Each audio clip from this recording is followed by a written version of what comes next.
alam mo yun, kaya mo namang idepensa yung sarili mo eh. Pag sinasaktan ka ng babae, madalas na pagkakataon, kasalanan mo yan eh. Ganun ang konsepto, ganun ang mindset eh. Kasi hindi naman normal na nakita mga babae. Hindi normal yun, out of the usual yun. Lalo na lalaki sasaktan, lalaki yung sinasaktan ng babae, eh kayang pumalag ng lalaki eh. Diba? Kayang pumalag ng lalaki. So kung kaya mong pumalag, hindi ka pumapalag, madalas ang tingin ngayon ng tao sa'yo, kasalanan mo yan, kaya hindi ka ngayon makapalag. Ganun ang dating, hindi ka makapalag kasi kasalanan mo yan. Ngayon, tungkol sa pagpaparami, Brad, masakit sa ulo yan. Diretsahan, masakit sa ulo yan. Masarap lang yan pang kantutan. Pero pagkatapos ng kantutan, ano na? Gusto mo yun? Ang dami. Masakit sa ulo yan. Tingnan mo, katulad niyo, may nagpo-promote nga nun, pagparami daw ng asawa. May nagpo-promote nun. Masakit sa ulo yan. Tignan mo, nabawasan siya ng isa. Diba? Diba? Kita mo. Masakit sa ulo yan, Brad. Masakit sa ulo yan. Kasi, yung nga lang isip mo to isang babae pa lang. Pag nag-tantrums tong putang ina kasi magkakaroon na siya, naisip mo ba yun? Tapos nasabayan pa, parehas kayo, sabay kayo halimbawa na nagkakaroon. Tapos kayong dalawa ngayon, binubungaan ako sa kabila. O, tangin mo. Diti buwakan sa kanan, buwakan sa kabila. Tapos yung parehas na yun, tangin mo, alam mo ngayon sagutin, maya. Masakit sa ulo yan. Pili ka lang ng isa. Tapos yung isa na yun, dapat kaya kang suportahan hanggang magtagumpay. Pili ka lang ng isa para wala kang sakit ng ulo, para wala kang problema. Alam ng Islam yan. Kasi ang Islam nagpaparami sila, yung iba sa kanila nagpaparami ng asawa eh. Pero tignan mo, tama, pupusta ako sa'yo, may mga magko-comment dito Islam. Sila mismo, sumasakit ang ulo nila dun sa ibang mga, yung maraming asawa, sumasakit ang ulo nila ron. Huwag sabihin sa akin, hindi. Yung isa binilan mo ng ref, tapos mas malaki yung binili mo rito kaysa doon sa kabila, tapos nalaman nito ngayon, mas maganda yung binigay mo sa kanya. Naku, putang ina mo, katakot-takot na selusan na yan. Masakit sa ulo yan. Masakit sa ulo yan. Kahit nga ang Islam, hindi pinopromote yung pagpaparami ng asawa, polygamy. Hindi nila pinopromote yan. Sabihin, bakit yung nakasulat? Pwede. Pwede. Magkaiba yung pwede sa pinopromote. Magkaiba yun. Ano ibig sabihin? When circumstances aligns, pwede. Ganon sa Islam eh. Pero hindi pinapayagan na irresponsable pa ako, magpaparami pa ako. Irresponsable pa nga, sarili ko ang buhay, hindi ko pa maayos, magpaparami pa. Masakit sa ulo yan. Ulitin ko, masakit sa ulo yan. Masarap lang yan pagkantutan. Pero kapag kayo nagsisimula na magbunga nga ngayon yung dami ng mga babae mo, tignan natin kung kayanin mo pa. And also, gusto ko lang din i-add dun sa punto, parang nagiging common misconception ng mga tao, parang kapag nakikita nila sa social media, promote maging madaming asawa, maging madaming girlfriend, yung kasi mga role model na ginagawa nila na may madaming asawa, nasa posisyon din sila, pagpakainin yan, patirahin yan, nandun sila sa posisyon eh. Kumbaga, baka naman kasi sa mata ng social media, nagiging role model nila ngayon. Dun pa nga lang sa estado nila, hindi nila mapakain sarili nila, hindi pa nga sila successful as their self. Ngayon, mag-i-involve pa sila ng multiple na jowa na gusto nilang pakainin din. Gusto mo ito mas malalim? Ito mas malalim. Merong kakaibang kapangyarihan ng mga babae, hindi lang alam ng mga babae. Ito just between all of us, at saka yung mga nakikinig, kundi na sikreto lang to. Merong kakaibang kapangyarihan ng mga babae. Out of the usual nga ito sa sa merkado, hindi ko alam kung bakit hindi halos, Brad, halos hindi alam ng mga lalaki ito. Imaginein mo, isipin mo yung konsepto. Ang konsepto, ang mga babae kayang humilot ng utak ng lalaki. To the point na kung ikaw, may pera ka, mayaman ka na, tangina magbabayad ka ng mahal para sa masikip, para sa masarap. Isipin mo yung ganung konsepto na puta kahit magkano, basta ito talaga eksakto yung gusto mong babae, kahit magkano babayaran mo para makuha mo lang yun. Isipin mo yung ganung konsepto na isipin mo yung pinakaunang-unang kasalanan ginawa ng tao, babae, inalis nung lalaki yung pakinig niya sa Diyos, ipinigay sa babae yung pakinig, kaya sila kumain ng prutas na bawal. Naudyukan sila eh. Naudyukan siya. Siya naudyukan.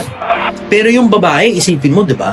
May kapangyarihan yung babae para, eto ang Diyos, ako lalaki, halimbawa, o ikaw yung lalaki, eto ang Diyos, diretso ka sa Diyos. May instruction na binigay sa'yo.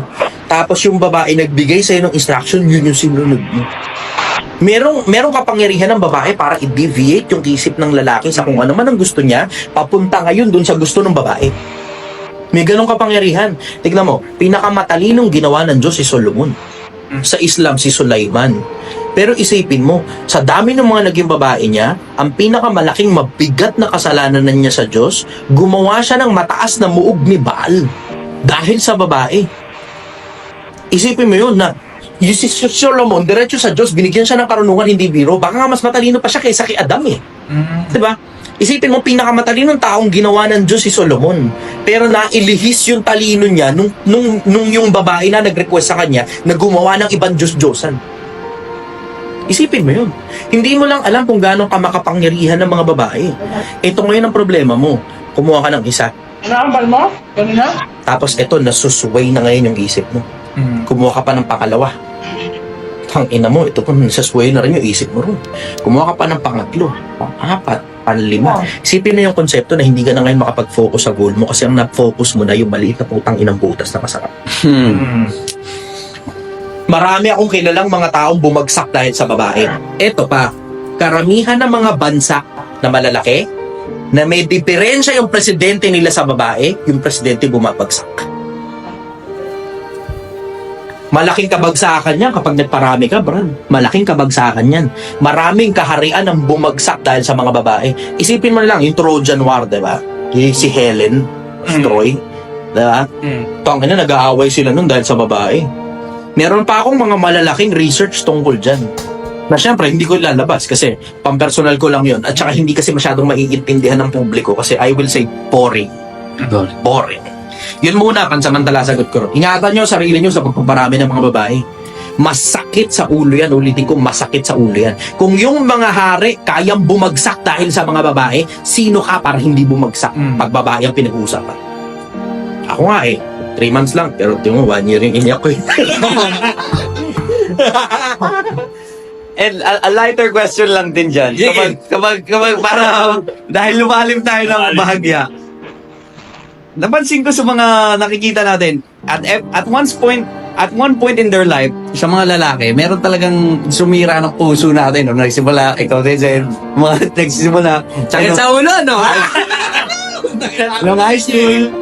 Pero ang gusto ko lang matanong din, sir, na ikaw na nasa parang nandun ka na sa point na na-achieve mo na lahat ng gusto mong ma-achieve sa buhay, nai-imagine mo pa din ba yung version mo na yon na kung saan, shit, nung bata lang ako, parang sinaktan lang ako na itong babaeng to ngayon pero tignan mo na ako ngayon. Parang nagagawa mo pa din ba siyang reflection sa utak mo? Ngayon, hindi na. Dati oo. Kasi alam mo, umiikot yung mundo mo sa galit eh. Pero when you start to be thankful on everything that you have, you start to let go of the people that have hurt you in the past. Paminsan-minsan, naalala ko pa rin sila, katulad ni Grace. Tangina kay. Diba? Paminsan-minsan, naalala ko pa rin sila, pero hindi na dun sa puntong kasi magtatropa pa rin naman kami hanggang ngayon eh. Kumaga, syempre, high school friends diba? So, yung isa ng circle yan, high school friends. Yep. Hindi na dun sa punto na Hindi na. Ang dahilan kasi, busy na ako eh. Kapag ka busy ka na, Brad, pag busy ka, hindi mo mapopokus yung attention doon sa mga taong sumira sa'yo. Pagka busy ka. Pero pag hindi ka busy, yan, putang ina mo, lahat ng sakit ng ulo dumarating sa'yo. Tignan mo, alam mo, sabi nga nila sa English an idle mind is a workshop of the devil. Kung kailan hindi ka busy, tsaka nagdaratingan sa'yo yung mga kagaguhan. Tsaka yung mga, depression, di ba? Kaya pag hindi ka busy. Pero when you're doing something, I will say, meaningful with your life, hindi na masyadong importante yung mga tao na yun kasi importante sa'yo, resulta. Yun ang importante sa'yo eh. Tapos, kumbaga, parang dumarating na lang sa punto na, okay, sige, kung maalala pa nila kung hindi, it doesn't matter na. Pero, wala namang kayong choice eh. Kasi you see my face everywhere, motherfuckers. Wala kayong choice eh. Nakikita nyo ako sa kung saan eh. Pero, alam mo sa akin with all humility, hindi ko na naaalala yung punto na dahil sa'yo, kaya ngayon ganito yung buhay ko, mga blah, watch me, bitch. Hindi na. I have come to that level of maturity na na-let go ko na yung mga yun. Kasi masyado na matagal yun, brother. Kalahati na ng buhay ko nakakaraan nun eh. Diba? Yeah. Masyado na matagal yun. Hindi, yung first love ko noon, nag-message lang recently. Tapos wala na akong pakiramdam. Wala na. Kasi, alam mo I also felt, ngayon nararamdaman ko ngayon yung feeling na emotionally matured na rin ako. Nakakapag-control ako ng emosyon in the sense na kung ano resultang gusto ko, yun yung emosyon na ilalagay ko. Yun. Ando na ako ngayon sa ganun. So, wala na sa akin yung parang, watch me, bitch. Wala na. Wala na yun. Laglag na sa akin yun ngayon. Wala na yung revenge na. Wala na. Move on na ako ron. Iba na ngayon yung mga revenge ko tungkol sa mga negosyo ko. Yung mga tumarantado sa akin, o gago kayo. Hindi, iba na. Well, alam mo, yun ang napansin ko. Pagka nakafocus ka na ngayon sa paghahanap buhay, mag-iiba na yung mag-iiba na yung pananaw mo sa buhay. Merong mga bagong kalaban na darating. Tapos yung mga kalaban mo, mas palaki ng palaki kaysa dun sa mga naunang kalaban na sumira sa'yo dati. Ganon. I will say parang video game. May mga kalaban ka every stage di ba? Tapos habang umaangat ka ng level sa buhay, lumalaki din yung mga kalaban mo. Ganon ko siya nararamdaman ngayon. Maraming in fairness, marami akong death threat na natatanggap Oh, marami. Marami ako na-offend. Tapos may mga death threats ako natatanggap. Sabi ko naman sa kanila, puta kung gagawin nyo na lang, you will be doing me a good favor. Kasi alam ko, may inculcate ngayon ako sa isip ng mga tao as someone na nagsasabi sa kanila ng totoo, regardless kung ako pa mismo ang tamaan, basta importante, may nagsasabi ng totoo sa social media, pinatay nyo ngayon yung nagsasabi ng totoo. Puta, doon na may immortalize yung image ko ngayon sa Pilipinas. Tapos ang bottom line pa pinakakaduluduluhan, I am hoping, hoping talaga ako na pagka, tsamba, pinatay ako ng kapwa-tao ko, sana mapasama ako dun sa listahan ng mga banal lang Diyos pagdating sa kabilang buhay. Sana. Pero si Raulo ko, masarap ang bawal diba? Sana.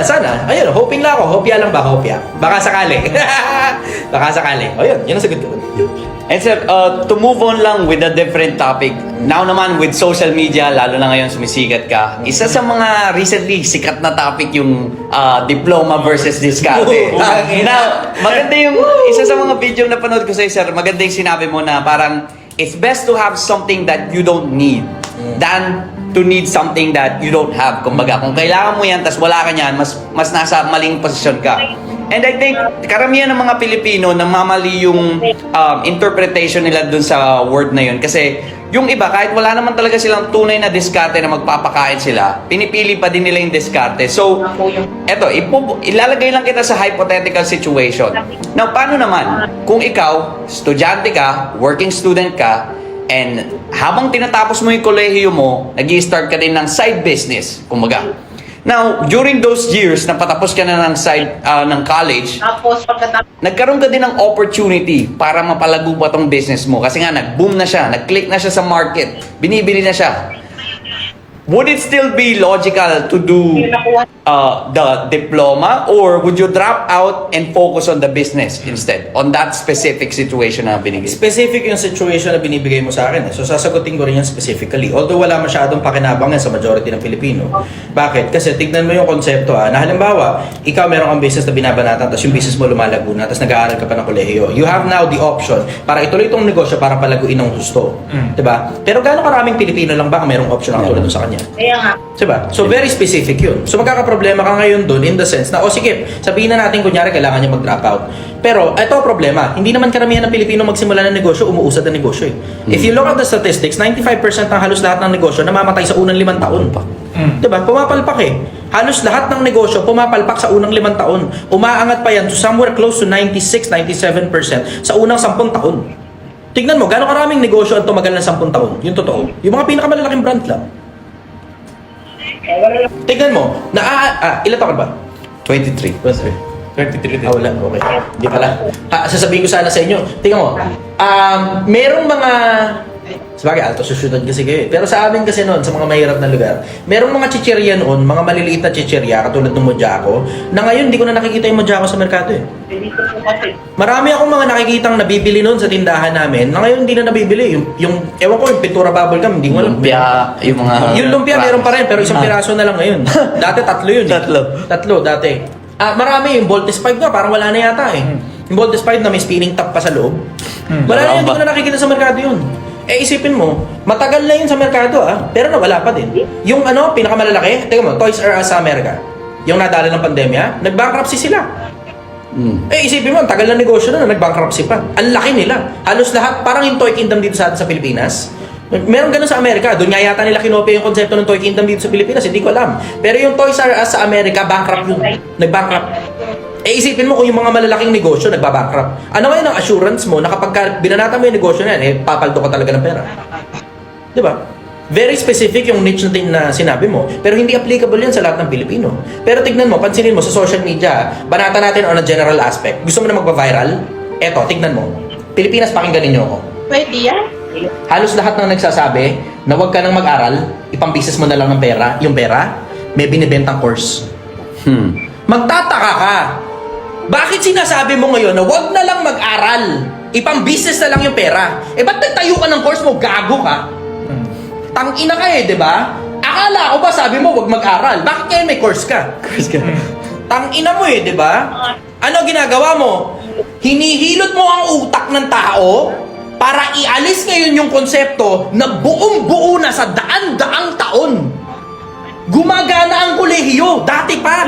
Mula noon hanggang ngayon, pag abogado ka, kailangan mo magkolehiyo. Mula noon hanggang ngayon, pag kailangan mo magdoktor, kailangan mo dumaan sa kolehiyo. Ano kayong kagaguhan? Sasabihin nyo, sisiraan nyo yung institusyon na daang-daang taon na gumagana para ngayon, ang tao, alisin dun yung tuition fee nila at ibigay sa'yo para sa isang kursong putang ina, hindi naman sigurado. Isipin mo yung konsepto ng kagaguhan na yun, di ba? Naaalisin mo yung credibility ng mga matitinong eskwelahan. Para kukunin yung tuition fee, hindi na ibibigay doon, sa'yo ibibigay para sa kursong putang ina, hindi naman natin alam kung gumagana yan o hindi.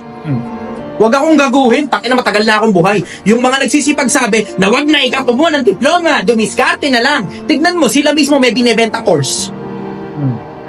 Which is pag-aaral pa din. Yung pa rin yun eh. Pag-aaral pa din. Putang ina mo, tinatarantado mo na lang kami, di ba? Ginagago mo na lang ang tao eh. Ang gusto mo, kunin yung pera. Yun lang naman yun eh, di ba? Kaya ako sinasabi, wag nang magtapos kasi interesado ka doon sa pantuition. Ang gusto mo, sa'yo ibigay yung pantuition. Ang ina kadaguhan, putang ina ka. May araw ka rin, gago ka. Pagdating ng paghuhukom, tignan mo, isa ka sa mga putang inang dadaling ko sa impyerno. And sir, ang isa pa nga sa mga malala doon, and yung mga taong nasa minimum wage, isa pa din yun na common practice dito sa Pilipinas. I think even nga sa US kasi yung mga clients ko ngayon, US kami, and hindi naman uso sa kanila yung palaging sale na ganto ganyan. Tapos dito sa Pilipinas, pinauso yung 1-1, 11-11, 10-10. Paano naman sa tingin mo naging apekto nun sa paggastos mismo ng Pilipino? Kaya mahilig sila mag-JNT ngayon, shopping sa live, ngayon, kumbaga yung paggastos nila tuloy ngayon sa kinikita nila, hindi nila ma-manage ngayon, kumbaga. Eh di mo maisisisi sa kumpanya, masisisi mo yung kung sino may-ari ng pera. Di mo, halimbawa, ikaw yung nagtrabaho. Yep. Trabaho ka, di ba? Tapos binigay mo sa kanya yung pera mo, sisisihin mo siya. Maliban na lang kung niloko ka niya ng pangakong hindi totoo, katulad ng mga nagbebenta ng courses, putang ina nyo. Di ba? Maliban na lang kung ganun. Pero, hindi, alam mo yun, nag-o-offer lang sila eh. Hindi mo pwede isisi sa kanya yun. Bakit? Kasi pag bumili ka ng item galing sa kanya, either kailangan mo yan o gusto mo yan. Alila sa dalawa. Ganun kasimple yung konsepto eh. So, hindi mo siya ngayon masisisi tungkol dun. Ang masisisi mo, sarili mo, ba't mo binili? Tinangahan mo eh, di ba? Alam mo palang kailangan mong ipunin yung pera. Eh, ba't pinigay mo doon sa JNT? Natangin ako eh, di ba? Ganun lang naman kasimple buhay eh. Hindi naman komplikado eh. Ang mga negosyo, gusto nilang kumita. Ngayon, kung kikita sila sa iba-ibang paraan, di ba? Legal naman yung ginagawa ng sale eh. Diba? Marketing. Legal naman yun eh, marketing na ginagawa nila eh. Ang hindi legal, yung mga katulad ng mga binibentang online courses, na tangina mo, hindi nga TESDA registered. Diba? Hindi nga CHED, hindi nga DepEd registered yung mga yan eh. So gumagawa lang sila ng mga courses, nire-register nila sa gobyerno, na negosyo yung mga yun, pero hindi aprobado ng gobyerno yung mga putak ng mga courses nila. Yung mismong kumpanya, aprobado ng gobyerno, pero hindi yung mga courses. Tignan mo kalokohan yung ginagawa ng mga yun eh, di ba? Pero ngayon, etong mga to na nag-o-offer ng sale, nag-o-offer lang naman sila ng sale eh. Bahala ka kung gusto mong bumili o hindi. That's your choice. Kung bumili ka sa kanila, tapos kailangan mo pala yung pera, tangin mo, may diferensya sa spending habits mo. Yeah. Di ba? Hindi sa marketing nila. Yun ang sagot ko ron. So, what would you say would be the right way kung merong isang tao, minimum wage, gusto nilang umangat, tapos ngayon meron silang mga ganong type ng problema. Ano yung tamang practical na way kung gusto pa talaga nila mag-level up at umangat pa dun sa estado nila? Pera, pag-uusap natin? Pag-uusap ng pera lang. Sige. Ito ang pinaka-practical na paraan. Kumita ka, wag mong gastusin. Sige, may mas ma-practical pa ba doon? Diba? Kung gusto mo umangat, gusto mo yumaman, kumita ka, wag mong gastusin. At hindi ibig sabihin, sabihin ng mga kabasa, paano pang kain? Paano pang aral? Putang ina mo, hindi naman yung pinag-uusapan natin eh. Ang pinag-uusapan natin, yung putang inang sandok, nabili ka ng bili, hindi mo naman kailangan yung sandok na yan, na nasa kwarto lang, hanggang ngayon, hindi mo pa rin nabubuksan 3 buwan na. Inaamag na nga ron eh, di ba? Napupuno, nangungulekta na lang ng alikabok doon sa kabilang kwarto nyo eh. Putang yung sandok dapat nasa kusina yun. Ba't nandun sa kwarto, di mo pa nabubuksan? Baka nga hindi mo alam kung ano na naman dun eh. Basta bumili ka na lang, tapos diniliver sa inyo, tapos tinambak mo lang sa kung saan man, tapos hindi mo na ngayon alam kung ano yung mga tinambak mo na yun. Yan ang pinag-uusapan natin. Kailangan mo pa talaga yung putang inang bagong kawali na yan. Yung tangin, dami-dami nyo namang kawali sa bahay. Kailangan mo yung putang inang sandok, yung gunting, yung putang inang gunting pinili. Sa mga nagmumotor, yung piyesa ng motor na alam mo namang hindi naman lapat. Pero dahil shiny-shiny yung kulay pula, naka-anodize pa, binili mo kahit di naman alam mo naman hindi sasakto dun. Di ba? Tapos sasabihin mo, di, pagagawa ko na ng paraan sa mekaniko ko yan. Tangina mo, kailan mo huling pinachange yung motor mo? Wag ako gago. Tangina yan. Yan ang sagot ko ron. Ayun, yung ano naman, about sa marketing, yung mga marketing, kunyari nag-offer ako, tapos may ginagawang kakaiba para lang mapabili kita. Anong masaya mo dun sa nagpatatusan ako? Ayos, good shit. Good shit. Tayo na, alam mo sige. Let's go on the specifics. Ano specifics? Ang specifics, yung tattoo na yun, matagal na yung tattoo na yun. Kasi faded na eh. Hindi naman tanga mga Pilipino para maniwala ka tattoo lang nun eh, di ba? So, may nakakita. Di ba? Hindi lahat ng Pilipino mauutunyo. May nakakita, faded na. May nakakita rin at the same time na, teka muna, ang bilis ha. Parang mula nung pinost, 30 minutes after, meron na kagad nagpapatato. Buo na kagad yung tato. Faded na kagad yung tato. Hindi lahat ng Pilipino tanga. Ngayon, tingnan mo, pagkatapos yung ginawa nila na yun na marketing stunt, tingnan mo kalokohan nila, ang dami nasaktan. Tapos ang malapit nun, taka naman nangolekta kayo ng pera eh. Diba? Ano ngayon na nangyari? Mahirap at saka mayaman, pinagkasundo ang lokohin ng Pilipinas. Parehas sila gago. Kaya lang naman hindi mabanata ng taong bayan niya kasi merong Down syndrome. Hindi ko alam kung anong diferensya ng bata eh. Diba? PWD yung bata eh. Diba? Kaya hindi mabanata ng Pilipinas yung putang inang mahirap. Pero sa akin, putang ina, malinaw yun eh. Tinatarantado nyo mga tao eh. Naging parang ang dating na lang, kaya nahilihis ngayon, kasi para bang ang dating tinutulungan. Hindi tawag dito? Hindi manloloko si Tatay Ramil. Putang ina nyo, kayong dalawa, gago kayo parehas. Kayong dalawa yung siraulo. Diba? Huwag mo kami lokohin na dahil lang may PWD yung bata, hindi na panggagago yung ginawa ninyo dalawa. Tangina nyo, hindi buong Pilipinas uto-uto katulad na nasa isip nyo. May mga katulad ko. May mga katulad kong nag-iisip ng mga tao. Ito malas mo. Yung mga katulad kong nag-iisip ngayon, unti-unti na kaming nagsasalita. Gago kayo eh. Tangina nyo, kaululan nyo yung ginawa nyo eh, diba?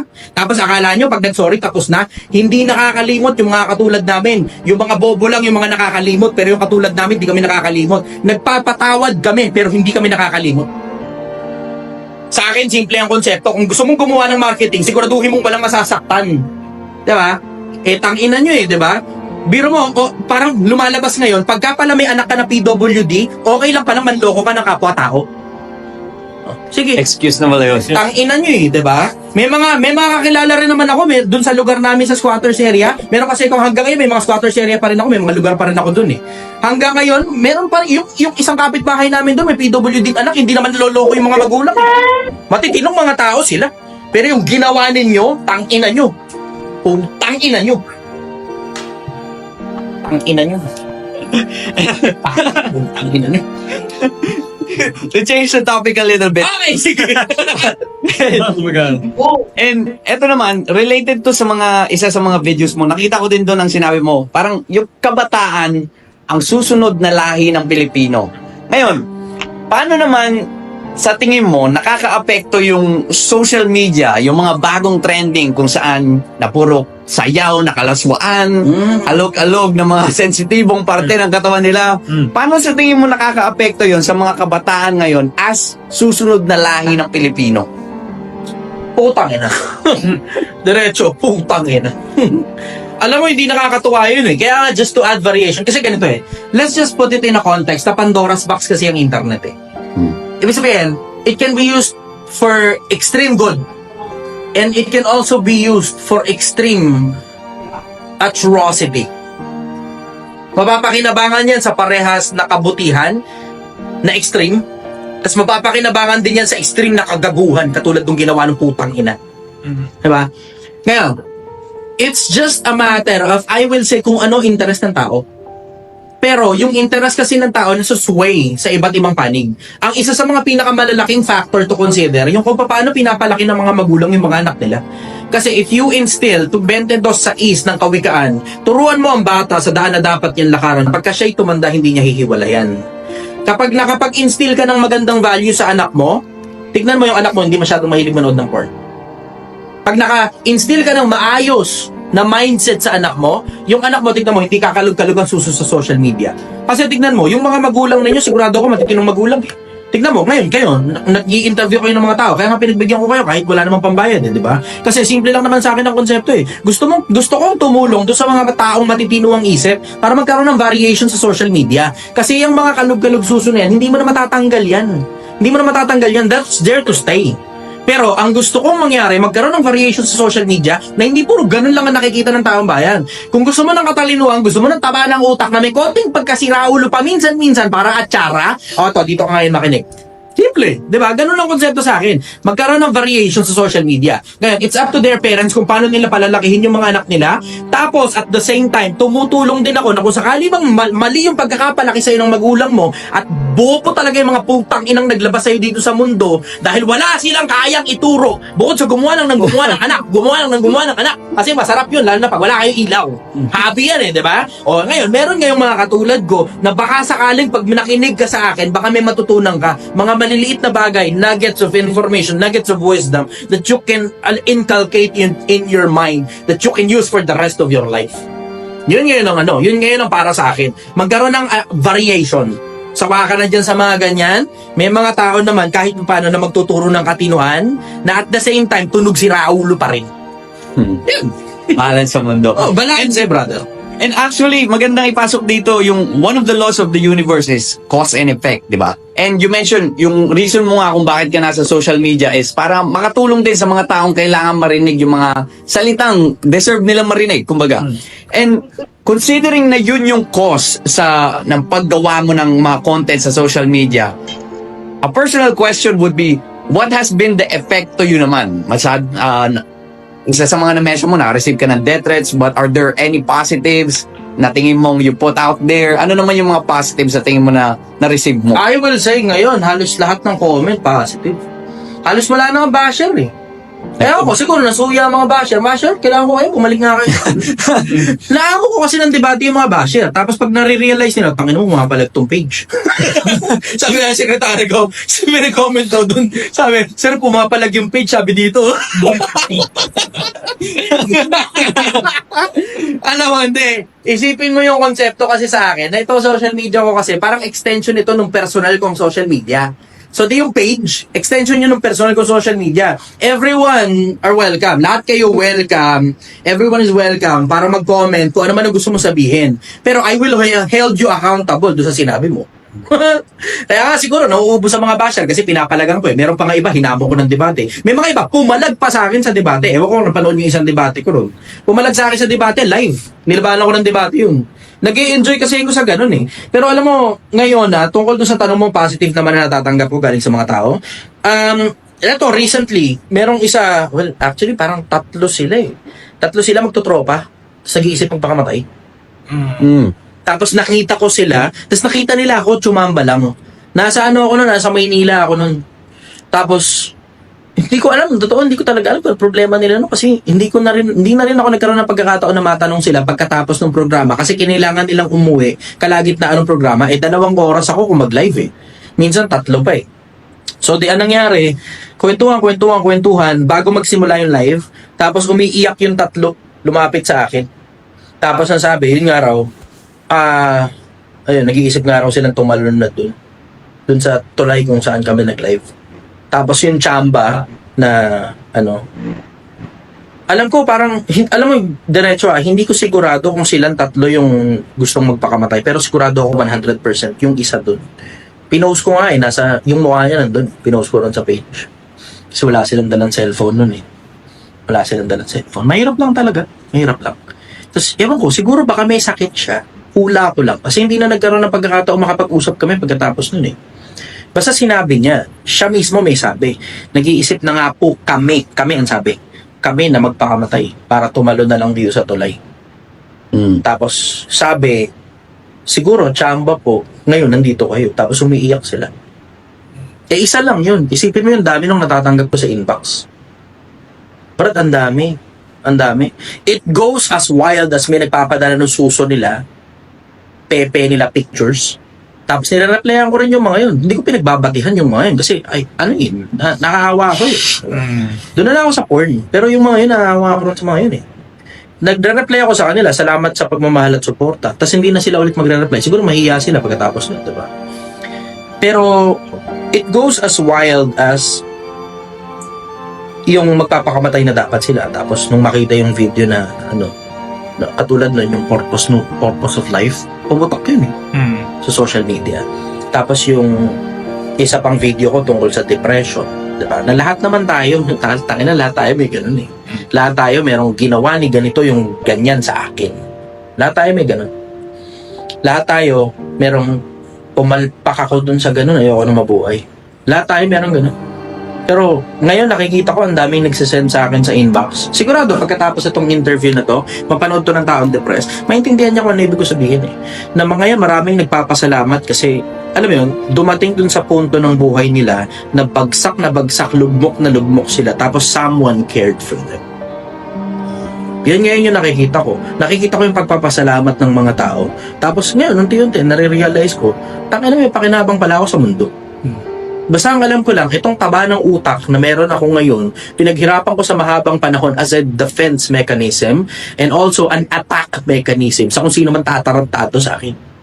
Yun ang alam ko. So I know how to do things. Ulitin ko, I know how to do things. Very dark things. Pero simple sa akin ang konsepto eh. Ngayon, nakikita ko na hindi lang pala as a defense mechanism ko napapakinabangan, also an attack mechanism ko napapakinabangan yung taba ng utak na binigay sa akin ng Diyos. Ngayon, napapakinabangan ko na rin siya to save lives. Kasi ang dami nila, brother. How I wish you can see my inbox. Ang nakakapasok, hindi ko tinaturn off yung inbox ko. Okay. Ako lang yata yung kaisa-isang influencer sa buong Pilipinas na ako personal yung nagre-reply. Hindi ko pinapa-replyan sa secretaries ko. Ako personal yung nagre-reply. I spend somewhere close to 2 to 4 hours a day para lang mag-reply sa lahat ng mga taong nagme-message sa akin. Parang ako lang sa lahat ng influencer yung ganun eh. Kasi hindi naman kasi money-making business itong social media ko. Hindi money-making business ito. This is an endeavor that I would last for as long as possible na malamang pagkatapos kong mamatay, I'm hoping ma-immortalize yung image na may nagmalasakit.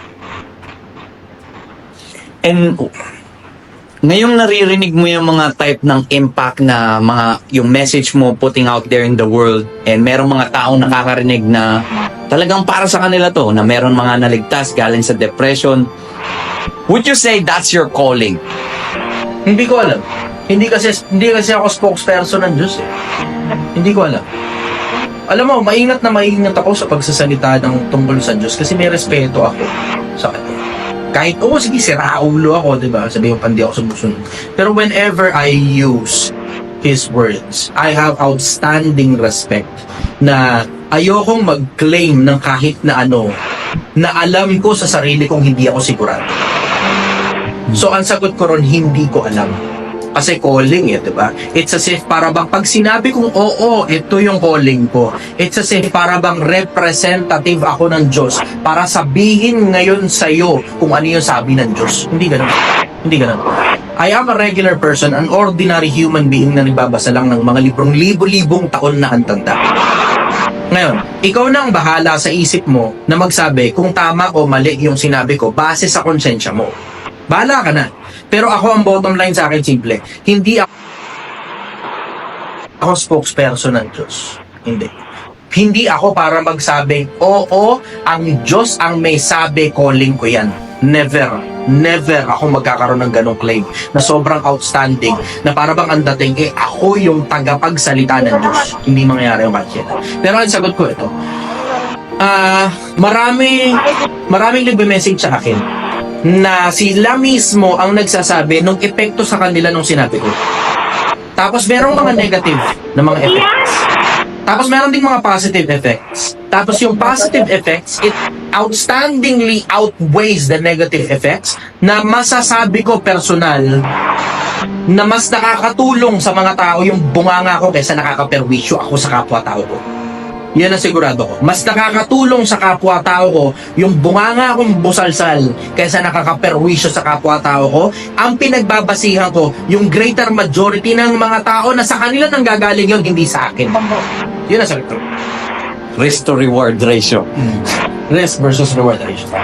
And also, to also going in the wrapping things part up, now, sabi mo, gusto mong sana kapag nawala ka na sa mundo in the future, wag naman sana mas malapit na, pero sana ma-immortalize yung image mo and the words that you put out there. Pero, what do you want to be remembered for? I want to be remembered as someone here. I want to be remembered as someone who reminded people that there is a creator. Na saglit lang ang buhay eh. We only get to live for 60 averaging. Maikli lang ang buhay. Maaaring si Enrile hindi sumasamahin sa akin. pero ano, I am putting it in comparison to the age of this earth. Na ang mundo, sabi ng mga scientifico, somewhere close to 4.5 billion years old.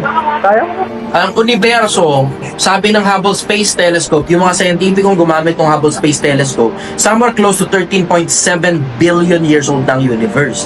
Ngayong nag-launch na ng bagong space telescope, yung James Webb, they are now looking at the possibility that it is double. Somewhere close to 26 billion years old ng universe. And you only get to live for a very tiny fraction of that amount of vastness of time. 60 years? Ano yun sa bilyon-bilyong taon ng lumipas? Ano yun sa bilyon-bilyong taon na ang mundo nag-e-exist? Ano yun sa bilyon-bilyong taon na universo nag-e-exist? Ano yun sa daan-daang taon ng patay yung kalululuhan mo?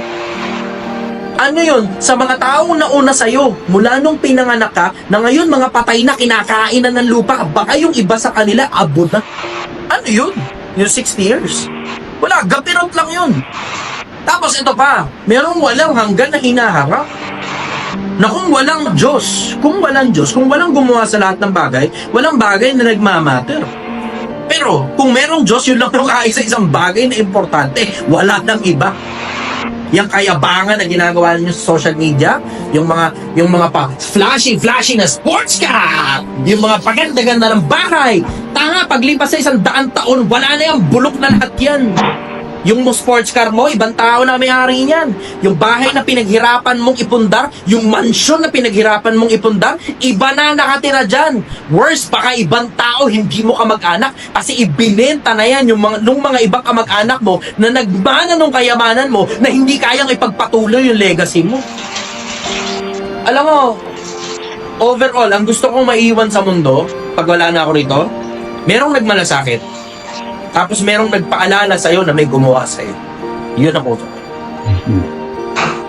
And also, sobrang gandang punto nung gusto mong maalala para sa kanila. Pero, related, nakikita ko very well-versed ka din sa pagiging Kristiyano. Are you a Christian, sir, by the way? Christian. Okay. Diretso. Pero, Tignan mo, eto expound na ako ng kapiraso. Dalawa pinakamalaki religion sa buong mundo eh. So, Islam at saka Kristyanismo. Meron pang mga iba pa. Pero top 2, yung Islam at saka Kristyanismo. Maaari isa dun sa dalawa, totoo.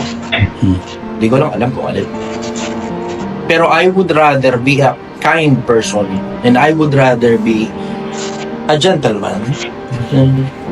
Kahit hindi ganun ang itsura ko sa social media. Pero I am living a very modest life. Hindi ako flashy.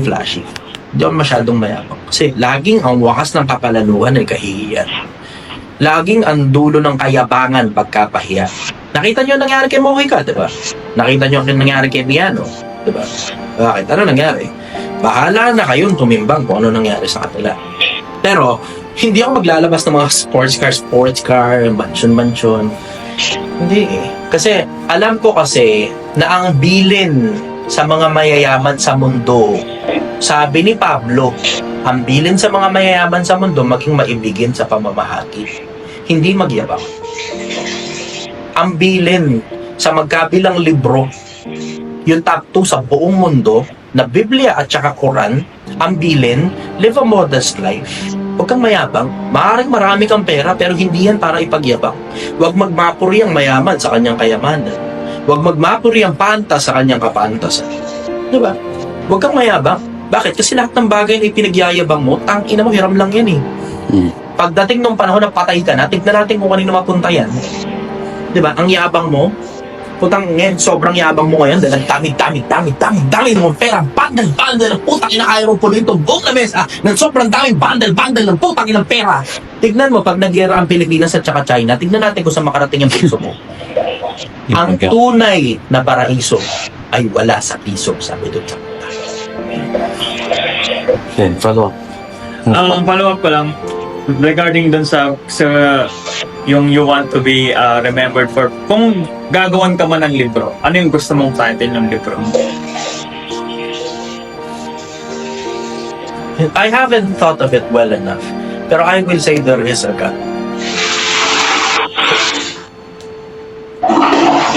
Merong Diyos.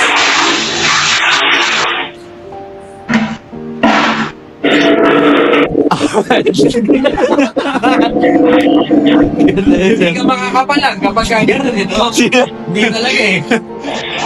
Ultimate na yun eh. Tingnan mo, pagkatapos ng lahat ng biruan, pagkatapos ng lahat ng mga bagay na nangyari, pag ang pag-uusap ultimate ng mga bagay ng buhay, pag sinabi sa'yo may Diyos, tumitiklop ka.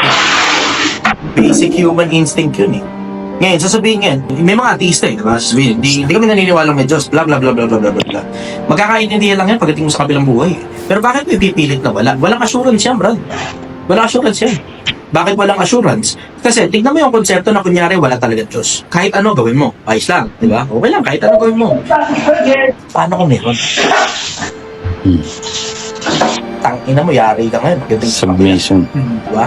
Mas maigi na secured ang isip mo na paghandaan mo. Kasi bakit? Practical yun, brad eh. Ako rin naman, gago rin naman ako eh. Si Raulo rin naman ako eh. Sino pa naman, tangina mo? Tangina, siguro hindi naman ako lumabas sa social media na mukha si Raulo na mabuting tao pala ako di down inside. Diba? Hindi naman ganun eh. Diba? Yung inilabas ko mukha sa social media na mukha si Raulo, yun talaga ako sa tunay na buhay. Si Raulo talaga ako. Pero mas maigi na sa akin na magbaka sakali. Baka tsamba. Baka tsambang medyo sa kabila. Kesa yung magpakasigurado kong wala, putang ina nyo, mga bobo kayong mga naniniwalang may Diyos. Tapos pagdating sa dulo, surprise, motherfucker! Diba? Mahirap eh, mahirap magpakasigurado. Ito sigurado ko, Brad, may umaalis sa tao pagpatay na yung katawan, ang tawag buhay. Kung saan man pumupunta yung buhay na yon, hindi ko alam. Pero hindi na kaya ng doktor ibalik yung buhay na yun pag namatay na ang katawan. Sigurado ko, 100% sigurado ko. Tungkol sa mga bagay ng buhay, konti lang yung mga bagay na naiintindihan ko. Pero ang swerte ko, naiintindihan ko, na maikli lang ang buhay. Hindi para gugulin mo yung buhay mo sa pagyayabang, para sa ikapupuri ng mga tao, ang galing mo naman gumawa ng pera! Tangina. Hindi yan ang purpose ng buhay. There's more to life than just money, power, fame, sports car, fancy babes, big mansions, lots and lots of money. There's more to life than just that. There's humility. And there's a God at the end of the tunnel. And one final question to wrap this up. A message to the young men. Ngayon, nasa 20s kami, nagsusumikap kami para makarating doon sa goal namin. As someone na na-achieve niya na yung most of his dreams, ang pinaka-question talaga na tinatanong ko pa din sa isip ko, even me, will it be worth it?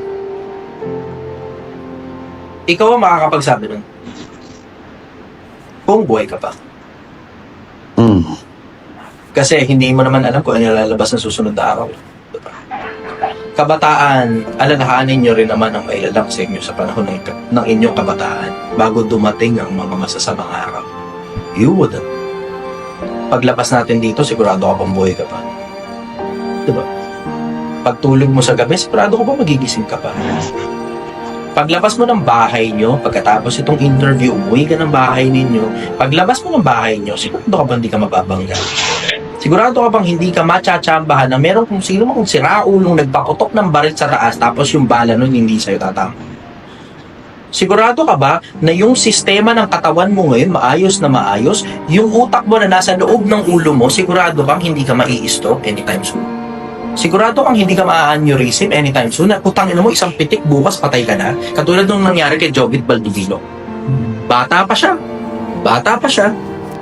Diba? Gano'n ka kasigurado? Diba?